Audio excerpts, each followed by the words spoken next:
Inilah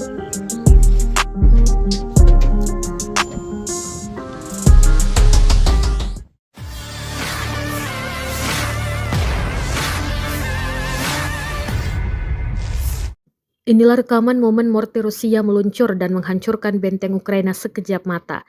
Rekamannya beredar di Telegram pada Selasa 2 Juli 2024. Tampak mortir dipersiapkan dan menyerang target dari jarak jauh. Benteng galian tentara Ukraina pun diporak-porandakan. Dalam keterangan unggahan disebutkan, awak bergerak mortir, Cornflower, dari resimen senapan bermotor pengawal dari kelompok pasukan Dnipro menghancurkan benteng Ukraina di utara desa Rabotino di wilayah Zaporozhye. Awak mortir otomatis Vasilek hanya memerlukan beberapa menit untuk mencapai sasaran sejak mereka menerima informasi dan mencapai posisinya. Beruntung, tak ada korban jiwa yang dilaporkan dalam serangan ini.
Download Tribun X sekarang, menghadirkan lokal menjadi Indonesia.